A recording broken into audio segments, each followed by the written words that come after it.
One piece chapter 1091 से start होने वाला है एगेट का क्लाइमैक्स। और भाई सही में ये चैप्टर एक बढ़िया प्लॉट रख रहा है एगेट आर्क के लिए, जहां हमें इसी चैप्टर से लूफी वर्सेस किज़रो की फाइट देखने को मिलेगी। अब उससे पहले भाई आज है 31 अगस्त यानी कि one piece live action release day, जो कि नेटफ्लिक्स पे रिलीज होने वाली है। सो हमने डिस्कॉर्ड में एक वॉच पार्टी ऑर्गेनाइज करी है जहां सब लोग इसको मिलके देखेंगे, जिसकी टाइमिंग है 2:30 PM। सो आप डिस्कॉर्ड ज्वाइन कर सकते हो। और इनकेस आप ये वीडियो 2:30 के बाद देख रहे हो तो भाई संडे को भी हम वन पीस एपिसोड 1074 की वॉच पार्टी करने वाले हैं, तो भाई ज्वाइन करना तो बनता है। चैप्टर 1091 स्टार्ट होता है कलर स्प्रेड से, जिसको देख के तो भाई अब मुझे भूख लगने लगी है, क्योंकि यहाँ अपने स्ट्रॉ हेड्स बढ़िया से बैठ के पिज्जा खा रहे होते हैं, जो कि सांची और जिम्बे कुक कर रहे हैं। अब पिज्जा को देख के तो भाई समझ गए होंगे कि थीम भाई इटली की है। और यहाँ पे जो स्ट्रॉ हेड्स ने कपड़े पहने हैं उसमें इटालियन में कुछ ना कुछ लिखा हुआ है, जिनमें से जिम्बे के कपड़ों में उस पिज्जा का नाम लिखा हुआ है जो यहाँ पे स्ट्रॉ हेड्स खा रहे हैं, जिसका नाम है फॉर मागी, जो कि एक 4 टाइप्स की चीज से बना हुआ पिज्जा है। अब भाई बाकी लोगों के कपड़ों में क्या लिखा है वो तो मैं डिकोड नहीं कर पाया,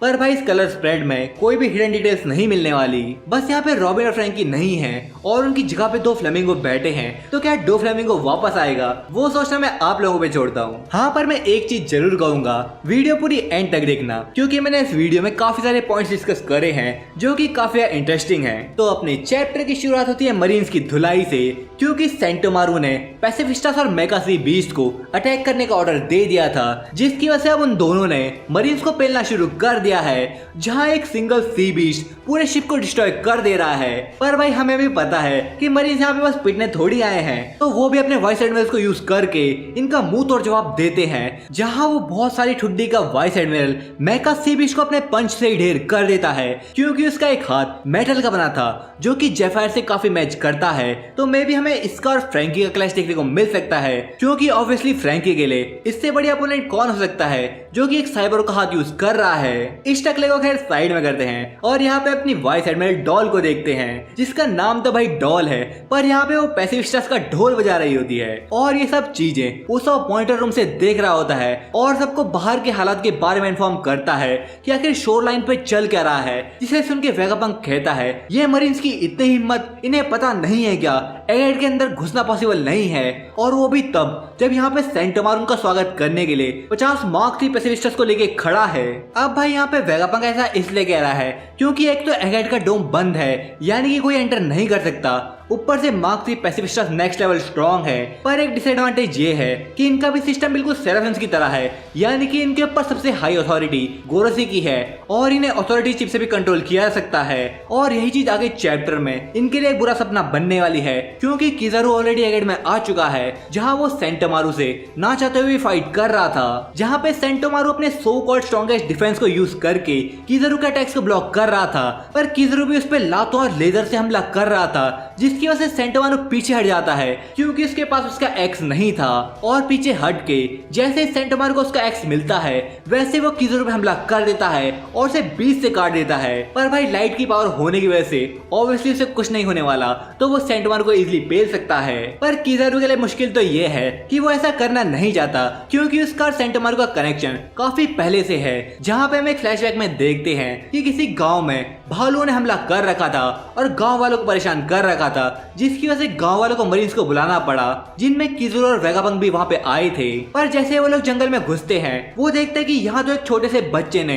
सारे भालुओं को पेल दिया है और वो काफी स्ट्रॉन्ग है, क्योंकि बचपन से वो जंगलों में रह रहा था, क्योंकि वो बहुत शैतान था, जिसकी वजह से गाँव वालों से वहां से निकाल दिया था। तो भाई ये बच्चा और कोई नहीं सेंटोमारू ही था, जिसके नाम पे अपने चैप्टर का टाइटल रखा गया है। वो किज़ारू और वेगापंक से मिलता है, जहाँ वो उनसे उसे जॉब देने को कहता है जो उसे अच्छे पैसे दे सके। वेगापंक यहाँ उससे पूछता है कि तुम आखिर इतने पैसों का क्या करोगे, जिसका जवाब सेंटोमारू देता है कि मैं तो भाई ओनिगिरी खाऊंगा, जिसे सुन के यहाँ पे अपना किज़ारू भी हंस पड़ता है और वहीं से इनका कनेक्शन चालू हो जाता है, जहाँ वेगापंक उसे अपने बॉडीगार्ड के लिए हायर कर लेता है और किज़ारू से खुद ट्रेनिंग देता है। ये battle kind of student versus teacher की फाइट हो गई है, जहाँ पे भाई दूसरी बार हम ऐसा देख रहे हैं इस आर्क के अंदर, क्योंकि पहली बार हमने गार्ड वर्सेस आओकिची की फाइट देखी थी। सेंटोमारू ने लास्ट चैप्टर में कैसा डायलॉग मारा था कि मेरा गार्ड सबसे स्ट्रॉन्गेस्ट है, तो किज़ारू यहाँ पे कहता है बाप बाप होता है और बेटा बेटा। मैंने ही तुझे सिखाया है। जिसके बाद किज़रू सेंटोमारू के एक अटैक को ब्लॉक करता है और उसे अपनी लेजर से फिनिश कर देता है। अब मेरा फिनिश करने से ये मतलब नहीं है कि उसने सेंटोमारू को मार दिया होगा। मुझे नहीं लगता कि वो ऐसा करने वाला है। जब तक सेंटोमारू अब जमीन में पड़ा रहेगा, किज़रू चुपचाप अपना काम कर पाएगा। और यहाँ किज़रू ने सेंटोमारू से पैसिफिस्टास की अथॉरिटी चिप भी ले ली है, यानी कि सारे पैसिफिस्टास किज़रू के कमांड में आ गए हैं और अभी सारे पैसिफिस्टास स्ट्रॉ हैट्स के एनिमी बन चुके हैं और किज़रू ने उनको यूज करके सारे मेगा सी बीस्ट को खत्म करवा दिया है। सैटर्न भाई ये सारा तमाशा यहाँ पे बढ़िया से बैठ के देख रहा होता है और सोचता है कि चलो कोई नहीं, सी बीस्ट मर भी गए तो क्या हुआ, जो पैसिफिस्टास है वो काफी ज्यादा कीमती है। मुझे नहीं लगता कि भाई ये बुड्ढा किसी से भी फाइट करने वाला है। ओडा सेंसे ने बस हाइप बनाने के लिए इसे यहाँ पे भेज दिया होगा शायद। खैर सेंटोमारू की ऐसी हालत को देख के वेगापंक तो भाई यहाँ पे रोने लग जाता है और कहता है कि मैं तुम्हारा दिया हुआ एक्स्ट्रा टाइम वेस्ट नहीं होने दूंगा और इस डोम के कोड को क्रैक करके रहूंगा। आई मीन मुझे लगता है कि वेगापंक क्रैक कर तो सकता है, पर यॉर्क यहाँ पे पीछे से एक बढ़िया सा कमेंट पास करती है कि तू कुछ नहीं कर सकता क्योंकि आखिर मैं भी तो एक वेगापंक ही हूँ और तू शायद ये भूल गया है कि किज़रू तो लाइट का बना हुआ है जो अब किसी भी मूवमेंट बैरियर को पार करके लैब में आ जाएगा। फिर तुम्हारा क्या होगा स्ट्रॉ हैट्स और वेगापंक बाबू।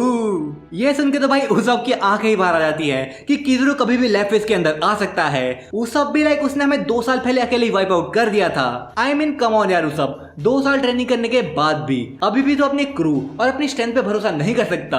ब्रेव बन यार उसब और गॉड उसब को बाहर ला। क्या है ये किज़रू तेरे आगे लप्पू सा किज़रू है, हंसा इस पे जाता नहीं है, फाइट इस पे होती नहीं है, लंबू सा है बस। जिसके बाद सीन शिफ्ट होता है और हम देखते हैं कि वेगाफोर्स 1 सनी को लेके एगेट के पीछे साइड जा रहा है जिसमें लूफी, फ्रैंकी और बॉनी बैठे थे क्योंकि अब उनका प्लान एगेट के पीछे से निकल के एल्बाफ जाने का है जहां वो पहले तो वेगाफोर्स 1 की पावर्स को यूज करके थोड़ा उड़ेंगे और उसके बाद कूप डे बर्स्ट को यूज करके मरीन शिप से 1 किलोमीटर दूर जा पहुंचेंगे जिससे उनका पीछा करना काफी मुश्किल होगा। पर भाई भूलना मत ये प्लान शायद ही कामयाब होगा क्योंकि किज़रू अब लेफ्ट फेस में एंटर कर गया है जिसकी वजह से इमरजेंसी सायरन बच चुका है क्योंकि कोई डोम को क्रॉस करके अंदर आ गया है और वो किज़रू ही था।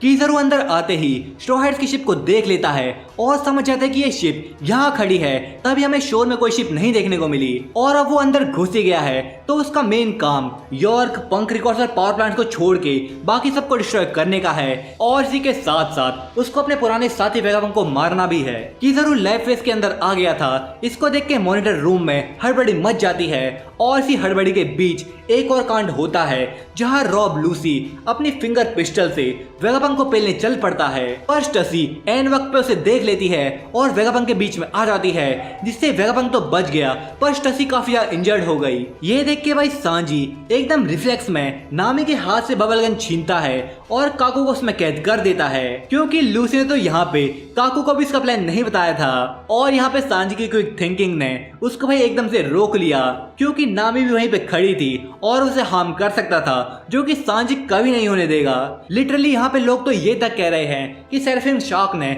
जिस हाथ से नामी की गर्दन पकड़ी सांजी ने भाई वो हाथ उसका उखाड़ दिया।